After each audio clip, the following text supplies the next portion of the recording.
നമസ്കാരം. Gulf focus ആരംഭിക്കുന്ന എല്ലാ പ്രേക്ഷകർക്കും സ്വാഗതം. ഞാൻ പ്രവിതാലക്ഷ്മി. വിശദമായ വാർത്തകളിലേക്ക്. വിദേശ ഹജ്ജ് സർവീസ് ഏജൻസികൾക്കുള്ള പുതിയ മാർഗനിർദ്ദേശങ്ങൾ സൗദി ഹജ്ജ് ഉംറ മന്ത്രാലയം തയ്യാറാക്കി. ഹജ്ജ് വേളയിൽ തീർത്ഥാടകർ രാഷ്ട്രീയമായി ഒത്തുചേരാനോ മുദ്രാവാക്യം വിളിക്കാനോ പതാകകൾ ഉയർത്താനോ പാടില്ല. ഇതിന്റെ പൂർണ്ണ ഉത്തരവാദിത്തം ഏജൻസികൾക്കായിരിക്കുമെന്നും നിർദ്ദേശം. ഹജ്ജ് തീർത്ഥാടകർക്ക് മെച്ചപ്പെട്ട സേവനങ്ങൾ ലഭിക്കുക, സുഗമമായി കർമ്മങ്ങൾ നിർവഹിക്കാനുള്ള അവസരമൊരുക്കുക തുടങ്ങിയ ലക്ഷ്യങ്ങളോടെയാണ് പുതിയ മാർഗനിർദ്ദേശങ്ങൾ പുറത്തിറക്കിയത്. ഏജൻസികളുടെ പ്രവർത്തനം ഹജ്ജ് ഉംറ മന്ത്രാലയത്തിന്റെ നിരീക്ഷണത്തിലായിരിക്കും. രാഷ്ട്രീയവും വിഭാഗീയതയും ഒരു കാരണവശാലും ഹജ്ജ് വേളയിൽ അനുവദിക്കില്ല. ഹജ്ജ് സുരക്ഷയെ ബാധിക്കുന്ന ഒരു പ്രവൃത്തിയിലും തീർത്ഥാടകർ ഏർപ്പെടാൻ പാടില്ല. സൗദിയിലേക്ക് പുറപ്പെടുന്നതിന് മുമ്പ് തീർത്ഥാടകരുടെ വിവരങ്ങൾ ഇലക്ട്രോണിക് പ്ലാറ്റ്ഫോമിൽ രേഖപ്പെടുത്തണം. ഏതെങ്കിലും തരത്തിലുള്ള ചിത്രങ്ങളോ പുസ്തകങ്ങളോ പതാകകളോ സൗദിയിലേക്ക് കൊണ്ടുവരാൻ പാടില്ല. ഒരു തരത്തിലുള്ള മുദ്രാവാക്യങ്ങളും പാടില്ല. ഏതെങ്കിലും തരത്തിലുള്ള പ്രസിദ്ധീകരണങ്ങൾ വിതരണം ചെയ്യാനോ രാഷ്ട്രീയ ലക്ഷ്യങ്ങളോടെ ഒത്തുചേരാനോ പതാക ഉയർത്താനോ മറ്റു ഹജ്ജ് ഓഫീസുകളുമായി കൂടിക്കാഴ്ച നടത്താനോ പാടില്ല. ഈ കാര്യങ്ങളുടെയെല്ലാം പൂർണ്ണ ഉത്തരവാദിത്വം ഹജ്ജ് സർവീസ് ഏജൻസികൾക്കായിരിക്കുമെന്നും വിദേശ സർവീസ് ഏജൻസികൾക്കുള്ള മാർഗനിർദ്ദേശങ്ങളിൽ പറയുന്നു. തീർത്ഥാടകർ നിയമവിരുദ്ധമായി ഹജ്ജ് നിർവഹിക്കുന്നത് തടയേണ്ട ഉത്തരവാദിത്വവും സർവീസ് ഏജൻസിക്കായിരിക്കും. തമ്പുകളും ബസ്സുകളും മറ്റു തീർത്ഥാടകർക്ക് അനുവദിക്കാൻ പാടില്ല. ഹജ്ജ് സേവനവുമായി ബന്ധപ്പെട്ട കരാറുകൾക്കോ ഇടപാടുകൾക്കോ കമ്മീഷനോ ബ്രോക്കറേജോ പറ്റാൻ പാടില്ല. എല്ലാ തീർത്ഥാടകരും വിസ കാലാവധിക്കുള്ളിൽ സൗദിയിൽ നിന്ന് തിരിച്ചുപോയി എന്ന് ഉറപ്പുവരുത്തേണ്ട ഉത്തരവാദിത്തവും സർവീസ് ഏജൻസിക്കായിരിക്കുമെന്ന് ഹജ്ജ് ഉംറ മന്ത്രാലയം അറിയിച്ചു. നിയമലംഘകരായ വിദേശികളെ നാടുകടത്തുമെന്നും മുന്നറിയിപ്പുണ്ട്. ജലീൽ കണ്ണമംഗലം, 24 ജിദ്ദ. UAE പ്രഖ്യാപിച്ച പൊതുമാപ്പിൽ പ്രവാസികൾക്ക് സഹായവുമായി സംഘടനകളും സർക്കാർ സേവനദാതാക്കളും വിവിധ രാജ്യക്കാരായ ആളുകൾക്ക് സേവനം നൽകാൻ 20ഓളം ജീവനക്കാർക്ക് പ്രത്യേക പരിശീലനം നൽകിയതായി ദുബായിലെ മുൻനിര സർക്കാർ സേവനദാതാക്കളായ ECH ഡിജിറ്റൽ അറിയിച്ചു. UAE പ്രഖ്യാപിച്ച പൊതുമാപ്പിൽ പ്രവാസികൾക്ക് സഹായഹസ്തവുമായി സംഘടനകളും വിവിധ സ്ഥാപനങ്ങളും രംഗത്തെത്തിയിരിക്കുകയാണ്. പൊതുമാപ്പിന് മുന്നോടിയായി പ്രവാസികൾക്ക് സംശയ നിവാരണം നടത്തി കൃത്യമായ സഹായം ലഭ്യമാക്കാനുള്ള ഒരുക്കങ്ങൾ ആരംഭിച്ചതായി ദുബായിലെ മുൻനിര സർക്കാർ സേവനദാതാക്കളായ ECH ഡിജിറ്റൽ അറിയിച്ചു. എല്ലാ രാജ്യങ്ങളിൽ നിന്നുള്ള ആളുകൾക്കും സേവനം ഉപയോഗപ്പെടുത്തുന്നതിന് വ്യത്യസ്ത രാജ്യങ്ങളിൽ നിന്നുള്ള വിവിധ ഭാഷകൾ സംസാരിക്കുന്ന ജീവനക്കാർക്ക് പ്രത്യേക പരിശീലനം നൽകിയിട്ടുണ്ടെന്ന് ECH digital CEO Iqbal Marconi പറഞ്ഞു. Al Barsha mall, Qusais plaza, Al Bustan centre, Al Qusais metro എന്നിവിടങ്ങളിലുള്ള ECH ശാഖകളിൽ സേവനം ലഭ്യമാക്കും. രാജ്യത്തെ വിവിധ പ്രവാസി കൂട്ടായ്മകളും സൗകര്യങ്ങൾ ഒരുക്കി രംഗത്തുണ്ട്. 24 ദുബായ്. പൊതുമാപ്പ് പ്രയോജനപ്പെടുത്തുന്നവർക്ക് വിമാന ടിക്കറ്റിൽ ഇളവ് നൽകാൻ വിമാന കമ്പനികളുമായി ചർച്ച നടത്തി UAE. വിമാന കമ്പനികൾ അനുകൂലമായി പ്രതികരിച്ചുവെന്ന് ദുബായ് താമസ കുടിയേറ്റ വകുപ്പ് അറിയിച്ചു. സെപ്റ്റംബർ 1 മുതൽ 2 മാസത്തേക്കാണ് UAE പൊതുമാപ്പ് പ്രഖ്യാപിച്ചത്.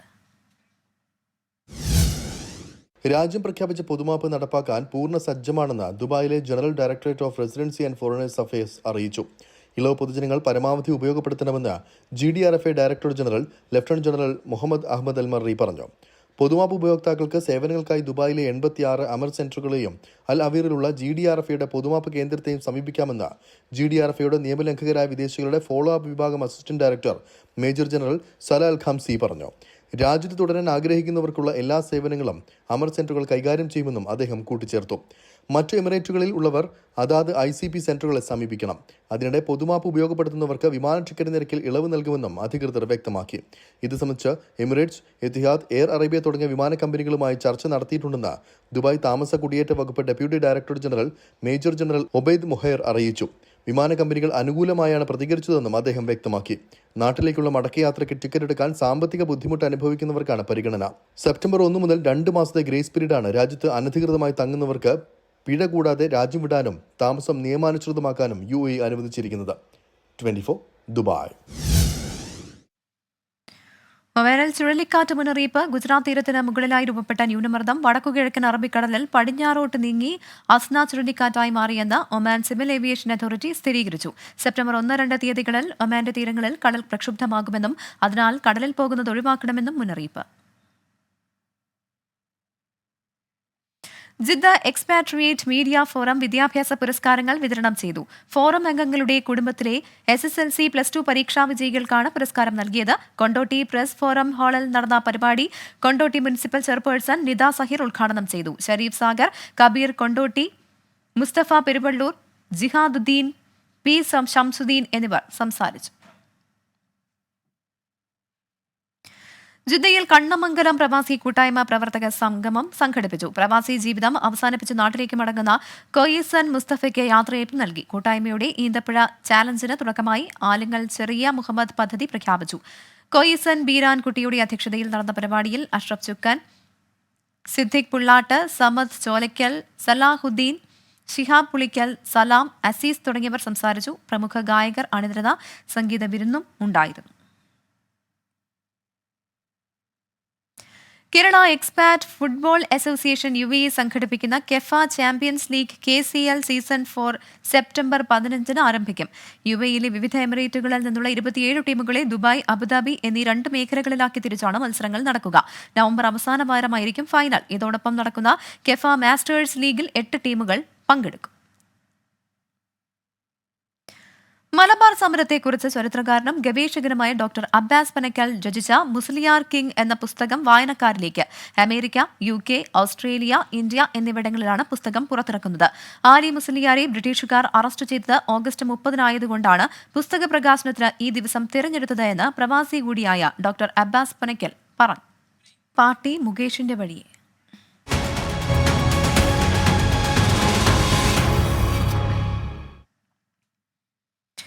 മുകേഷ് MLA-ക്കെതിരായ ലൈംഗികാരോപണങ്ങളും രാജിയാവശ്യവും ചർച്ച ചെയ്യാതെ CPM സംസ്ഥാന സെക്രട്ടേറിയറ്റ്. നാളെ സംസ്ഥാന കമ്മിറ്റി വിഷയം ചർച്ച ചെയ്യും. കൊല്ലം ജില്ലയിൽ നിന്നുള്ള നേതാക്കളുടെ അഭിപ്രായം കൂടി കേട്ട ശേഷമായിരിക്കും അന്തിമ തീരുമാനം. മുകേഷിന്റെ വിശദീകരണവും സംസ്ഥാന സമിതി കേൾക്കും. CPI ഉൾപ്പെടെ മുന്നണിയിലെ ഘടകകക്ഷികൾ മുകേഷിനെതിരെ പരസ്യ നിലപാടെടുക്കുന്നത് CPM-നെ കൂടുതൽ പ്രതിരോധത്തിലാക്കി. മുകേഷ് MLA സ്ഥാനം രാജിവെക്കണമെന്ന് ഘടകകക്ഷികളും CPIM കേന്ദ്ര നേതൃത്വത്തിലെ മുതിർന്ന വനിതാ നേതാക്കളും ആവശ്യപ്പെട്ടിരുന്നു. ഈ സാഹചര്യത്തിൽ ഇന്നു ചേർന്ന സംസ്ഥാന സെക്രട്ടേറിയറ്റ് യോഗം രാജിക്കാര്യത്തിൽ തീരുമാനമെടുക്കുമെന്നായിരുന്നു വിലയിരുത്തൽ. എന്നാൽ സംഘടനാ വിഷയങ്ങളും സമ്മേളനവുമാണ് സെക്രട്ടേറിയറ്റ് യോഗത്തിൽ ചർച്ചാ വിഷയമായത്. നാളെ ചേരുന്ന സംസ്ഥാന സമിതി യോഗം വിഷയം ചർച്ച ചെയ്യട്ടെ എന്നാണ് പാർട്ടി നേതൃത്വത്തിന്റെ നിലപാട്. കൊല്ലത്ത് നിന്നുള്ള സംസ്ഥാന കമ്മിറ്റി അംഗങ്ങളുടെ അഭിപ്രായം കേൾക്കും. മുകേഷിന് പറയാനുള്ളത് കൂടി പരിഗണിച്ചാകും സംസ്ഥാന നേതൃത്വം തീരുമാനമെടുക്കുക. ആരോപണത്തിൽ കൊല്ലം ജില്ലാ കമ്മിറ്റിയിൽ രൂക്ഷമായ വിമർശനമാണ് മുകേഷിനെതിരെ ഉണ്ടായത്. മുകേഷ് MLA സ്ഥാനം രാജിവെക്കണമെന്ന് കൊല്ലത്ത് നിന്നുള്ള നേതാക്കൾ ആവശ്യപ്പെട്ടാൽ നേതൃത്വം ഇത് ഗൗരവമായി പരിഗണിക്കും. തനിക്കെതിരെ ബ്ലാക്ക് മെയിലിംഗ് ആണ് നടക്കുന്നതെന്ന വാദമാകും മുകേഷ് സംസ്ഥാന നേതൃത്വത്തിന് മുന്നിൽ അവതരിപ്പിക്കുക. ഘടകകക്ഷികളിൽ നിന്നും പാർട്ടിയിൽ നിന്നും സമ്മർദ്ദമുയർന്ന സാഹചര്യത്തിൽ നാളത്തെ സംസ്ഥാന സമിതി യോഗം നിർണായകമാകും. 24 തിരുവനന്തപുരം. ബലാത്സംഗ കേസിൽ മുൻകൂർ ജാമ്യാപേക്ഷ ചൊവ്വാഴ്ച പരിഗണിക്കാനിരിക്കെ അഭിഭാഷകനുമായി കൂടിക്കാഴ്ച നടത്തി മുകേഷ്. ജാമ്യാപേക്ഷയിൽ ചൂണ്ടിക്കാട്ടിയ തെളിവുകൾ അഭിഭാഷകൻ ജിയോ പോളിന് മുകേഷ് കൈമാറി. അതിനിടെ മുകേഷിന്റെ ജാമ്യ ഹർജി കേൾക്കുന്ന ജഡ്ജിയെ മാറ്റണമെന്നാവശ്യപ്പെട്ട് ഹൈക്കോടതിയെ രജിസ്ട്രാർക്ക് കോൺഗ്രസ് നേതാവ് അനിൽ അക്കര കത്തയച്ചു. അതിനാടകീയമായിരുന്നു ബലാത്സംഗ കേസ് പ്രതി മുകേഷിന്റെ നീക്കങ്ങൾ. തിരുവനന്തപുരത്തു നിന്നും പുറപ്പെട്ട് തന്നെ പിന്തുടർന്ന മാധ്യമങ്ങളുടെയെല്ലാം കണ്ണുവെട്ടിച്ച് കൊച്ചിയിലും തുടർന്നു സസ്പെൻസ്. അഭിഭാഷകനെ ഓഫീസിലെത്തി കാണുമെന്നറിയിച്ചതോടെ അഡ്വക്കേറ്റ് ജിയോ പോളിന്റെ ഓഫീസിന് മുൻപാകെ മാധ്യമപ്പട. ഇതിനിടെ ഉച്ചകഴിഞ്ഞ് ഹൈക്കോടതിയിൽ കേസുണ്ടെന്ന് പറഞ്ഞ അഭിഭാഷകൻ ഓഫീസിൽ നിന്നിറങ്ങി. കോടതിയിൽ കയറിയ അഭിഭാഷകൻ പിൻഗേറ്റിലൂടെ വടവുകോട്ടെ സ്വന്തം വീട്ടിലേക്ക്. രഹസ്യമായി അവിടെയെത്തിയ നടൻ മുകേഷുമായി 1.5 മണിക്കൂർ നീണ്ട ചർച്ച. ജാമ്യാപേക്ഷയിൽ പറഞ്ഞ തെളിവുകൾ അഭിഭാഷകന് കൈമാറി മാധ്യമങ്ങൾ എത്തും മുമ്പേ മുകേഷ് മുങ്ങി. കോടതിയിൽ ഉന്നയിച്ച ബ്ലാക്ക്മെയിലിംഗ് പരാതിയിൽ ഉറച്ചു നിൽക്കാനാണ് തീരുമാനം. ഇതിനിടെ മുകേഷിന്റെ മുൻകൂർ ജാമ്യാപേക്ഷ കേൾക്കുന്ന ജഡ്ജിയെ മാറ്റണമെന്നാവശ്യപ്പെട്ട് ഹൈക്കോടതി രജിസ്ട്രാർക്ക് അനിൽ അക്കരെ കത്തയച്ചു. മുകേഷിന്റെ ഹർജി കേട്ട എറണാകുളം ജില്ലാ ജഡ്ജിക്ക് CPIM തൃശൂർ ജില്ലാ സെക്രട്ടറിയുമായി അടുത്ത ബന്ധമുണ്ടെന്നാണ് ആരോപണം. മുൻപ് പഞ്ചായത്ത് തെരഞ്ഞെടുപ്പിൽ CPM-നായി മത്സരിച്ചിട്ടുണ്ടെന്നും പരാതിയിൽ പറയുന്നു. ശ്രീകാന്ത്, 24 കൊച്ചി.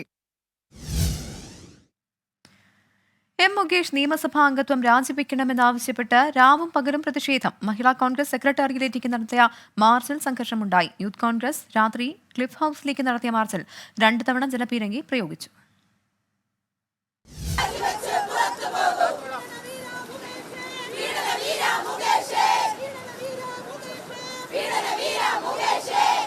കൊല്ലത്ത് വുമൺ ജസ്റ്റിസ് മൂവ്മെന്റിന്റെയും മഹിളാ കോൺഗ്രസിന്റെയും നേതൃത്വത്തിലാണ് മുകേഷ് MLA ഓഫീസിലേക്ക് മാർച്ച് നടത്തിയത്. ബാരിക്കേഡ് മറികടക്കാൻ ശ്രമിച്ച പ്രവർത്തകരെ പോലീസ് അറസ്റ്റ് ചെയ്ത് നീക്കി. ചിലർ ഓഫീസിന് മുന്നിൽ റീത്ത് വെച്ചു. മുകേഷ് രാജിവെക്കും വരെ സമരമെന്ന് മഹിളാ കോൺഗ്രസ് സംസ്ഥാന അധ്യക്ഷ ജെബി മേത്തർ MP.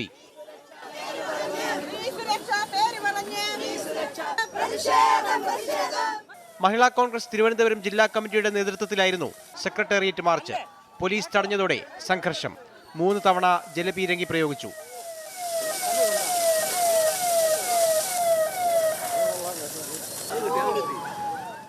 തിരുവനന്തപുരത്ത് മുകേഷിന്റെ രാജി ആവശ്യപ്പെട്ട് ക്ലിഫ് ഹൗസിലേക്ക് യൂത്ത് കോൺഗ്രസ് രാത്രി മാർച്ച് നടത്തി.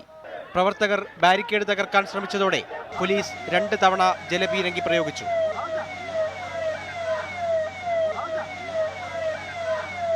മുകേഷിന്റെ ഓഫീസിലേക്ക് SDPIയും പട്ടത്താനത്തെ വസതിയിലേക്ക് BJPയും പ്രതിഷേധ മാർച്ച് നടത്തി. വിവിധ ബ്യൂറോകൾക്കൊപ്പം 24 തിരുവനന്തപുരം. വിഷയത്തിൽ സംസ്ഥാന CPIയിൽ ചേരിതിരിവുണ്ടാക്കിയത് ആനി രാജ എന്ന കുറ്റപ്പെടുത്തലുമായി ബിനോയ് വിശ്വം. സംസ്ഥാന വിഷയങ്ങളിൽ ആനി രാജ അഭിപ്രായം പറയേണ്ടെന്ന് ബിനോയ് വിശ്വം തുറന്നടിച്ചു. പാർട്ടി സമ്മേളനങ്ങൾ തുടങ്ങാനിരിക്കെ ആനി രാജയെ മറിയാക്കി പുതിയ ചേരിതിരിവ് രൂപപ്പെടുന്നത് മുന്നിൽ കണ്ടാണ് ബിനോയ് വിശ്വം സ്വരം കടുപ്പിച്ചത്. ജാമ്യമില്ലാ കുറ്റം ചാർജ് ചെയ്തിട്ടുള്ള കേസെടുത്തിട്ടുള്ള ഒരു സാഹചര്യത്തിൽ അദ്ദേഹം ഇരിക്കുന്ന ഒരു പദവിയുണ്ട്. ആ കോൺസ്റ്റിറ്റ്യൂഷണൽ പദവിയിൽ നിന്നും അദ്ദേഹം രാജിവെക്കേണ്ടതുണ്ട്. മുകേഷിന്റെ രാജിക്കാര്യത്തിൽ സംസ്ഥാന CPIയിൽ ഭിന്നതയുണ്ടെന്ന് തോന്നിപ്പിച്ചത് ആനി രാജയുടെ ഇടപെടലാണെന്ന കുറ്റപ്പെടുത്തലാണ് പാർട്ടി സെക്രട്ടറി ബിനോയ് വിശ്വത്തിന്റെ വാക്കുകളിൽ. ആനി രാജയുടെ പരിധിവിട്ട പ്രതികരണമുണ്ടാക്കിയ സമ്മർദ്ദമാണ് അടിയന്തര എക്സിക്യൂട്ടീവ് വരെ വിളിക്കേണ്ട സാഹചര്യത്തിലേക്ക് നയിച്ചത്. എക്സിക്യൂട്ടീവ് ചേർന്നപ്പോഴാകട്ടെ പാർട്ടി സെക്രട്ടറിയുടെ സമീപനത്തേക്കാൾ മേൽക്കൈ കിട്ടിയത് ആനി രാജയുടെ വാദഗതിക്ക്. മന്ത്രി ചിഞ്ചുറാണി അടക്കമുള്ള വനിതാ നേതാക്കളെല്ലാം ആനി രാജയുടെ അതേ നിലപാടാണ് എക്സിക്യൂട്ടീവിൽ സ്വീകരിച്ചത്. ഇത് സ്ഥിരീകരിക്കുന്നതായിരുന്നു ചിഞ്ചുറാണിയുടെ 24നോടുള്ള ഇന്നത്തെ പ്രതികരണം. ബിന്ദുവും വീണ ജോർജുമൊക്കെ കരുതലോടെ പ്രതികരിച്ച വിഷയത്തിൽ മന്ത്രിസഭയിലെ CPIയുടെ ഒരേ ഒരു വനിതാ മന്ത്രി വ്യത്യസ്ത നിലപാടെടുത്തു എന്നതും ബിനോയ് വിശ്വത്തെ ചൊടിപ്പിച്ചിട്ടുണ്ട്.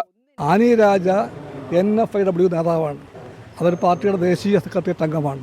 കേരളത്തിലെ CPI രാഷ്ട്രീയം നിലപാട് പറയേണ്ടത് കേരളത്തിലെ CPI സ്റ്റേറ്റ് സെക്രട്ടറിയാണ്, അതല്ലാതെ വേറെ ആരും. പാർട്ടിയിൽ ഒതുക്കപ്പെട്ട പ്രകാശ് ബാബുവും നേരത്തെ ശക്തമായ നിലപാടുമായി രംഗത്ത് വന്നിരുന്നു. പാർട്ടി നിലപാട് സെക്രട്ടറിയേക്കാൾ കരുത്തോടെ പറയുന്ന ഈ പ്രവണത മുകേഷ് വിഷയത്തിൽ മാത്രം ഒതുങ്ങില്ലെന്ന് ഔദ്യോഗിക പക്ഷം സംശയിക്കുന്നതും അതുകൊണ്ടാണ്.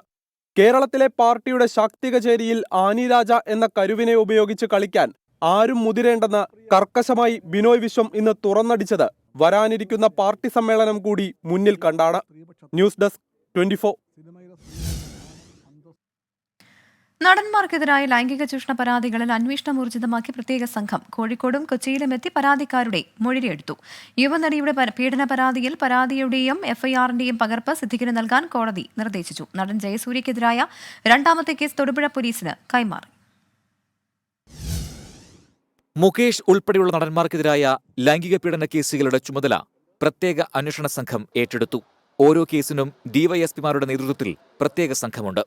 ഇതുവരെയുള്ള അന്വേഷണ പുരോഗതി AIG G പൂങ്കുഴലിയുടെ നേതൃത്വത്തിൽ വിലയിരുത്തി. പ്രധാനപ്പെട്ട കേസുകളൊക്കെ DYSP റാങ്കിലുള്ള ഉദ്യോഗസ്ഥർ തന്നെയാണ് അന്വേഷിക്കുന്നത്. അവരെല്ലാം സ്പെഷ്യൽ ഇൻവെസ്റ്റിഗേഷൻ ടീമിന്റെ ഭാഗമാണ്. അപ്പോൾ അവരെല്ലാം അന്വേഷണം തുടങ്ങിയിട്ടുണ്ട്. അപ്പം അന്വേഷണത്തിന്റെ ഭാഗമായിട്ട് ചെയ്യാനുള്ള കാര്യങ്ങളെല്ലാം ഇനി മുമ്പോട്ട് പോയി ചെയ്യും. മുകേഷിനെതിരായ വെളിപ്പെടുത്തലിൽ ഉറച്ചുനിൽക്കുന്നുവെന്ന് കൊച്ചിയിലെ നടി ആവർത്തിച്ചു. എറണാകുളം മാജിസ്ട്രേറ്റ് കോടതിയിലാണ് പരാതിക്കാരി രഹസ്യമൊഴി നൽകിയത്. പരാതിയിൽ ഇപ്പോഴും അതേപോലെ ഒരു മാറ്റവുമില്ല, ഉറച്ചു തന്നെ നിൽക്കുകയാണ്.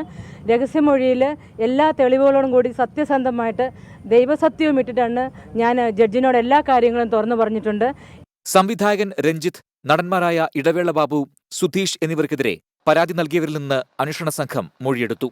രഞ്ജിത്തിനെതിരെ തെളിവുകൾ കൈമാറിയെന്ന് പരാതി നൽകിയ യുവാവ് പറഞ്ഞു. പീഡന പരാതിയുടെയും FIRന്റെയും പകർപ്പ് സിദ്ദിഖിന് നൽകണമെന്ന് തിരുവനന്തപുരം മാജിസ്ട്രേറ്റ് കോടതി ഉത്തരവിട്ടു. FIRന്റെയും പരാതിയുടെയും പകർപ്പ് ആവശ്യപ്പെട്ട് ഇന്നലെയാണ് സിദ്ദിഖ് കോടതിയെ സമീപിച്ചത്. നടൻ ജയസൂര്യക്കെതിരായ 2ാമത്തെ കേസ് തൊടുപുഴ പോലീസിന് കൈമാറി. തൊടുപുഴയിലെ സിനിമാ സെറ്റിൽ വെച്ച് നടിയെ കടന്നുപിടിച്ചെന്ന പരാതിയിൽ കരമന പോലീസാണ് കേസ് രജിസ്റ്റർ ചെയ്തത്.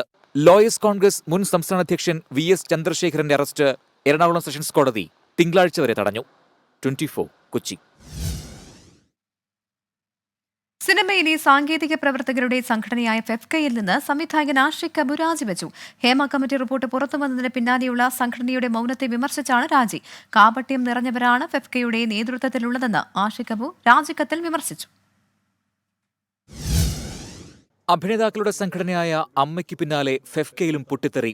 ഹേമ കമ്മിറ്റി റിപ്പോർട്ടിൽ നിലപാടെടുക്കുന്നതിലും തുടർ നടപടികൾ സ്വീകരിക്കുന്നതിലും ഫെഫ്ക പരാജയപ്പെട്ടെന്നാരോപിച്ചാണ് ആഷിഖ് അബുവിന്റെ രാജി. സംഘടനയുടേത് കുറ്റകരമായ മൗനമെന്ന് ആഷിഖ് അബു തുറന്നടിച്ചു. പത്രക്കുറിപ്പുകൾ വാചക കസർത്ത് മാത്രമായി. വൈകാരിക പ്രതികരണങ്ങൾ പാടില്ലെന്ന സംഘടന നിലപാട് വേദനിപ്പിച്ചെന്നും ആഷിഖ് അബു രാജിക്കത്തിൽ വിമർശിച്ചു. സിബി മലയിലിനും ബി ഉണ്ണികൃഷ്ണനുമെതിരെ രൂക്ഷ വിമർശനമാണ് രാജിക്ക് പിന്നാലെ ഉണ്ടായത്. 2012 മുതൽ സാമ്പത്തിക ഇടപാടുകളിൽ ഫെഫ്ക തന്നെ വഞ്ചിച്ചുവെന്നും വാർത്താക്കുറിപ്പിൽ പറയുന്നു.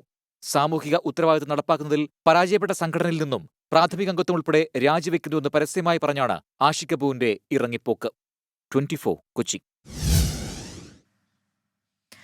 സംവിധായകൻ ആഷിഖ് അബുവിന്റെ ആരോപണങ്ങൾക്ക് മറുപടിയുമായി ഫെഫ്ക പ്രതിഫല പ്രശ്നത്തിൽ ഇടപെട്ടതിന് ഡയറക്ടേഴ്സ് യൂണിയൻ 20% കമ്മീഷൻ ആവശ്യപ്പെട്ടു എന്നത് വ്യാജ പ്രചാരണം. 2018 കാരണം കാണിക്കൽ നോട്ടീസ് നൽകിയിട്ടും ആഷിഖ് അബു ഇതുവരെ പ്രതികരിച്ചിട്ടില്ല. വർഷങ്ങളായി സംഘടനയിൽ നിന്ന് വിട്ടുനിൽക്കുന്ന ആഷിഖ് അബു ഈ മാസം 12-ന് അംഗത്വം പുതുക്കാൻ അപേക്ഷ നൽകി. എന്നിട്ട് ഇപ്പോൾ രാജി പ്രഖ്യാപിച്ചത് വിചിത്രമെന്നും ഫെഫ്കയുടെ വാർത്താക്കുറിപ്പിൽ പറയുന്നു. മഹാരാഷ്ട്രയിൽ ശിവജിയുടെ പ്രതിമ തകർന്നു വീണതിൽ മാപ്പ് ചോദിച്ച് പ്രധാനമന്ത്രി നരേന്ദ്രമോദി. മറാഠ വികാരത്തിന് മുറിവേറ്റതിൽ ഖേദിക്കുന്നുവെന്നാണ് പ്രധാനമന്ത്രിയുടെ പ്രതികരണം. അതേസമയം അസം നിയമസഭയിൽ മുസ്ലിം അംഗങ്ങൾക്ക് നമാസിനായി അനുവദിച്ച ഇടവേള ഒഴിവാക്കി. പ്രധാനമന്ത്രി അനാച്ഛാദനം ചെയ്ത സിന്ധുദുർഗിലെ കൂറ്റൻ വെങ്കല പ്രതിമയാണ് 1 വർഷം തികയും മുൻപ് തകർന്നു വീണത്. മഹാരാഷ്ട്രക്കാർ ദൈവതുല്യനായി കാണുന്ന ശിവജിയുടെ പ്രതിമ തകർന്നത് സംസ്ഥാന സർക്കാരിന് വലിയ നാണക്കേടായി. പ്രതിപക്ഷം വിഷയം ആളിക്കത്തിച്ചതോടെയാണ് പ്രധാനമന്ത്രിയുടെ മാപ്പ് പറച്ചിൽ. छत्रपति शिवाजी महाराज को अपने आराध्य देव मानते हैं. उनके दिल को जो गहरी चोट पहुंची है, मैं ऐसे आराध्य देव की पूजा करने वालों को भी उनकी भी सर झुका करके क्षमा मांगता हूं. അതിനിടെ അസം നിയമസഭയുടെ നമാസ് ഇടവേള ഒഴിവാക്കി മുഖ്യമന്ത്രി ഹിമന്ത ബിശ്വ ശർമ്മ ഉത്തരവിറക്കി. ഇനി മുതൽ എംഎൽഎമാർക്ക് വെള്ളിയാഴ്ചകളിൽ നമാസിനായി 2.5 മണിക്കൂർ ഇടവേള ഉണ്ടാകില്ല. കൊളോണിയൽ രീതികളിൽ നിന്നുള്ള മോചനമെന്നാണ് മുഖ്യമന്ത്രി ഹിമന്ത ബിശ്വ ശർമ്മയുടെ പ്രതികരണം. മുസ്ലിം വിവാഹങ്ങളുടെയും വിവാഹമോചനങ്ങളുടെയും രജിസ്ട്രേഷൻ നിർബന്ധമാക്കി ബില്ല് പാസാക്കിയതിനു പിന്നാലെയാണ് വിവാദ ഉത്തരവ്. 24 ഡൽഹി. ജെഎംഎം വിട്ട ജാർഖണ്ഡ് മുൻ മുഖ്യമന്ത്രി ചെമ്പൈ സോറൻ ബിജെപിയിൽ ചേർന്നു. പാർട്ടി ഏൽപ്പിക്കുന്ന ഉത്തരവാദിത്തം നിറവേറ്റുമെന്നും ജാർഖണ്ഡിൽ ഉന്നമനത്തിനായി പ്രവർത്തിക്കുമെന്നും ചെമ്പൈ സോറൻ പറഞ്ഞു. അതേസമയം ഘട്ട്ശില എംഎൽഎ രാംദാസ് സോറൻ സംസ്ഥാന മന്ത്രിസഭയിലേക്ക് എത്തി. ജാമ്യമില്ലാ കുറ്റം ചാർജ് ചെയ്തിട്ടുള്ള കേസെടുത്തിട്ടുള്ള ഒരു സാഹചര്യത്തിൽ അദ്ദേഹം ഇരിക്കുന്ന ഒരു പദവിയുണ്ട്. ആ കോൺസ്റ്റിറ്റ്യൂഷണൽ പദവിയിൽ നിന്നും അദ്ദേഹം രാജിവെക്കേണ്ടതുണ്ട്. മുകേഷിന്റെ രാജിക്കാര്യത്തിൽ സംസ്ഥാന സിപിഐയിൽ ഭിന്നതയുണ്ടെന്ന് തോന്നിപ്പിച്ചത് ആനി രാജയുടെ ഇടപെടലാണെന്ന കുറ്റപ്പെടുത്തലാണ് പാർട്ടി സെക്രട്ടറി ബിനോയ് വിശ്വത്തിന്റെ വാക്കുകളിൽ. മറ്റൊരു റിപ്പോർട്ടിലേക്ക്. ചീഫ് സെക്രട്ടറി സ്ഥാനത്ത് നിന്ന് വിരമിക്കുന്ന ഡോക്ടർ വി വേണുവിന് സെക്രട്ടേറിയറ്റ് ദർബാർ ഹാളിൽ യാത്രയയപ്പ് നൽകി. മുഖ്യമന്ത്രി പിണറായി വിജയൻ ഉൾപ്പെടെ ചടങ്ങിൽ പങ്കെടുത്തു. ഡോക്ടർ വി വേണുവിന്റെ ഭാര്യയും ആസൂത്രണ വകുപ്പ് അഡീഷണൽ ചീഫ് സെക്രട്ടറിയുമായ ശാരദാ മുരളീധരനാണ് അടുത്ത ചീഫ് സെക്രട്ടറി.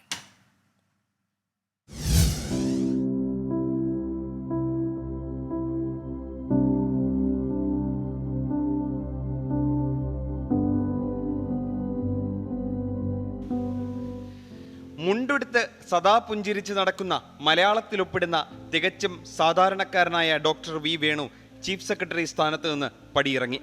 സെക്രട്ടേറിയറ്റ് ദർബാർ ഹാളിൽ നടന്ന യാത്രയയപ്പ് ചടങ്ങിൽ മുഖ്യമന്ത്രിയും മന്ത്രിമാരും സഹപ്രവർത്തകരും പങ്കെടുത്തു. വി വേണു ബഹുമുഖ വ്യക്തിത്വത്തിനുടമയാണെന്നും അപൂർവം ചീഫ് സെക്രട്ടറിമാർക്ക് മാത്രമേ അത്തരത്തിലാകാൻ കഴിയൂവെന്നും ആശംസാ പ്രസംഗത്തിൽ മുഖ്യമന്ത്രി പറഞ്ഞു. കലയോടുള്ള ആഭിമുഖ്യം, ഉദ്യോഗസ്ഥ പ്രമുഖൻ എന്ന നിലക്കുള്ള അദ്ദേഹത്തിൻ്റെ ഉത്തരവാദിത്വം നിർവഹിക്കുന്നതിൽ ഒരു ഘട്ടത്തിലും തെല്ലും ബാധിച്ചിട്ടില്ല. അത് പ്രത്യേക ശ്രദ്ധയോടെ തന്നെ അദ്ദേഹം കൈകാര്യം ചെയ്തിട്ടുണ്ട് എന്ന് കാണാൻ കഴിയും. മുഖ്യമന്ത്രിയുടെ നാവിൽ നിന്നും കേൾക്കാൻ കഴിഞ്ഞ വാക്കുകൾ ജീവിതത്തിലെ ഏറ്റവും വലിയ ഭാഗ്യമാണെന്നും ഡോക്ടർ വി വേണു. ഒരു ഉദ്യോഗസ്ഥനെ ഒരു മുഖ്യമന്ത്രിയിൽ നിന്നും എടോ എടാന്നൊക്കെ വിളി കേൾക്കാനുള്ള ഭാഗ്യം എനിക്കാണ് സിദ്ധിച്ചിട്ടുള്ളത്. അത്രയും സ്നേഹത്തോടു കൂടി അദ്ദേഹത്തിൻ്റെ വീട്ടിലെ ഒരാളെ പോലെ എന്നെ കരുതിക്കൊണ്ട് എനിക്ക് അദ്ദേഹം വാരിക്കോരി തന്നതാണ് ആ സ്നേഹം. യാത്രകളെയും എഴുത്തുകളെയും സ്നേഹിക്കുന്ന വേണു മികച്ചൊരു നാടക കലാകാരൻ കൂടിയാണ്. ഇന്ത്യൻ വിനോദസഞ്ചാരത്തിന്റെ ടാഗ് ലൈനായി അറിയപ്പെട്ട ഇൻക്രെഡിബിൾ ഇന്ത്യ എന്ന പരസ്യവാചകം സൃഷ്ടിച്ചത് വേണുവാണ് കേന്ദ്രത്തിൽ ടൂറിസം ഡയറക്ടറായിരിക്കുമ്പോൾ. പ്രവാസി ക്ഷേമ വകുപ്പായ നോർക്കയ്ക്ക് തുടക്കം നൽകിയതും വേണു. കോഴിക്കോട് ജനിച്ച അദ്ദേഹം ഒരു ഡോക്ടറായാണ് സേവനം തുടങ്ങുന്നത്. 1990 സിവിൽ സർവീസിലേക്ക് എത്തുന്നത്. അക്കൊല്ലം തന്നെ സിവിൽ സർവീസിലെത്തിയ ശാരദ മുരളീധരനെ വിവാഹം കഴിച്ചു. ഭാര്യയ്ക്ക് ചീഫ് സെക്രട്ടറി പദം കൈമാറിയാണ് അദ്ദേഹം പടിയിറങ്ങുന്നത്. കേരളത്തിന്റെ 49ാമത് ചീഫ് സെക്രട്ടറിയായി ശാരദ മുരളീധരൻ 1-ാം തീയതി ചുമതലയേൽക്കും. സാധാരണഗതിയിൽ സ്വാഗതം പറയുന്നതിന് ബുദ്ധിമുട്ടാറില്ല. ഇത്തവണ ഏറെ ബുദ്ധിമുട്ടി. എങ്ങനെയാണ് എന്താണ് പറയേണ്ടത്? ഇദ്ദേഹത്തിനെ കുറിച്ച് ഔദ്യോഗികമായിട്ടുള്ള പരിവേഷത്തിൽ മാത്രം സംസാരിക്കാൻ പറ്റൂല. അപ്പോൾ പിന്നെ സംസാരിക്കാതിരിക്കുന്നതായിരുന്നു നല്ലതെന്ന് തോന്നിപ്പോയി. 24 തിരുവനന്തപുരം. ജയമം വിട്ട ജാർഖണ്ഡ് മുൻ മുഖ്യമന്ത്രി ചമ്പൈ സോറൻ BJPയിൽ ചേർന്നു. പാർട്ടി ഏൽപ്പിക്കുന്ന ഉത്തരവാദിത്വം നിറവേറ്റുമെന്നും ജാർഖണ്ഡിന്റെ ഉന്നമനത്തിനായി പ്രവർത്തിക്കുമെന്നും ചമ്പൈ സോറൻ പറഞ്ഞു. റാഞ്ചിയിൽ നടന്ന ചടങ്ങിൽ കേന്ദ്രമന്ത്രി ശിവരാജ് സിംഗ് ചൌഹാൻ, അസം മുഖ്യമന്ത്രി ഹിമന്ത ബിശ്വ ശർമ്മ എന്നിവരുടെ സാന്നിധ്യത്തിലാണ് ചമ്പൈ സോറൻ BJP അംഗത്വം സ്വീകരിച്ചത്. ജാർഖണ്ഡിന്റെ ഉന്നമനമാണ് ലക്ഷ്യമെന്ന് ചമ്പൈ സോറൻ. झारखंड को भी विकास और बांग्लादेश घूसपैठिया को निश्चित रूप से रुकेगा. वो पार्टी तय करेगा हमको किस तरह का काम देते हैं, उस तरह से हम ईमानदारी के पूर्वक काम करेंगे. ഭൂമി തട്ടിപ്പ് കേസിൽ ഹേമന്ത് സോറനെ എൻഫോഴ്സ്മെന്റ് ഡയറക്ടറേറ്റ് അറസ്റ്റ് ചെയ്തപ്പോൾ ചമ്പൈ സോറന് മുഖ്യമന്ത്രി കസേരയിൽ അവസരം ലഭിച്ചിരുന്നു. എന്നാൽ ഹേമന്ത് സോറന് ജാമ്യം ലഭിച്ചതോടെ പദ്ധതി ഒഴിയേണ്ടി വന്നു. പാർട്ടിയിൽ താൻ കടുത്ത അവഹേളനം നേരിടുന്നതായി വെളിപ്പെടുത്തുന്നതിന് പിന്നാലെയാണ് ചമ്പൈ സോറന്റെ BJP പ്രവേശം. പാർട്ടി വിട്ട ചമ്പൈ സോറന് പകരം ഝാർഖണ്ഡിലെ കുൽഹാർ മേഖലയിൽ നിന്ന് തന്നെയുള്ള മുതിർന്ന നേതാവും നിയമസഭാംഗവുമായ രാംദാസ് സോറൻ മന്ത്രിയായി സത്യപ്രതിജ്ഞ ചെയ്തു. 24 ഡൽഹി. ഇപ്പോൾ വരുന്നൊരു വാർത്തയിലേക്ക്. മലപ്പുറം ചേലേമ്പ്രയിൽ സ്കൂൾ വിദ്യാർത്ഥിക്ക് ബസ് ജീവനക്കാരന്റെ മർദ്ദനം. ചേലേമ്പ്ര NNM HSSലെ വിദ്യാർത്ഥിക്കാണ് മർദ്ദനമേറ്റത്. കുട്ടി ആശുപത്രിയിൽ പ്രവേശിപ്പിച്ചു. സമീർ ബിൻ കരീം മലപ്പുറത്ത് നിന്ന്. സമീർ, എന്താണ് ഈ മർദ്ദനത്തിന് പിന്നാലെ? എപ്പോഴാണ് സംഭവം? പ്രവിത, ഇന്ന് വൈകുന്നേരം 4:30 സംഭവം നടക്കുന്നത്. ചേലേമ്പ്ര NNM HSSലെ വിദ്യാർത്ഥിക്കാണ് ഈ മർദ്ദനമേറ്റിരിക്കുന്നത് എന്നുള്ളതാണ്. സ്കൂളിന് സമീപത്തു നിന്നും വിദ്യാർത്ഥി ഫേവറേറ്റ് എന്ന് പറയുന്ന ബസ്സിലേക്ക് പ്രവേശിക്കുകയായിരുന്നു. ആ സമയത്ത് ഡോറിന് സമീപമായിരുന്നു ഈ വിദ്യാർത്ഥി നിന്നിരുന്നത്. പിന്നാലെ ഈ ബസ് കണ്ടക്ടർ വിദ്യാർത്ഥിയെ ചവിട്ടി താഴെ ഇറക്കി എന്നുള്ളതാണ് വിദ്യാർത്ഥി പറയുന്നത്. പിന്നാലെ ബസ് ഡ്രൈവറും കണ്ടക്ടറും ചേർന്ന് വിദ്യാർത്ഥിയെ ക്രൂരമായി മർദ്ദിച്ചു എന്നുള്ളതാണ് ഈ തേഞ്ഞിപ്പലം പോലീസ് നൽകിയിരിക്കുന്ന പരാതിയിൽ പറയുന്നത്. കുട്ടിയെ നിലവിൽ കഴുത്തിനും മറ്റും പരിക്കുള്ളതിനാൽ തിരുരങ്ങാടി താലൂക്ക് ആശുപത്രിയിൽ പ്രവേശിപ്പിച്ചിരിക്കുകയാണ്. തേഞ്ഞിപ്പലം പോലീസ് ഈ ഫേവറേറ്റ് ബസ് കണ്ടക്ടർ ജുനേദിനെതിരെ നിലവിൽ കേസെടുത്ത് അന്വേഷണം ആരംഭിച്ചിരിക്കുകയാണ്. ഇന്ന് മറ്റു ബസ്സിലുണ്ടായിരുന്ന മറ്റു യാത്രക്കാർ പകർത്തിയ ദൃശ്യമാണ് ഇപ്പോൾ പുറത്തു വന്നിരിക്കുന്നത്. പ്രവിത. സമീർ ബിൻ കരീമാണ് വിവരങ്ങൾ നൽകിയത്. ഗൾഫ് ഫോക്കസ് പൂർണ്ണമാകുന്നു. Good night.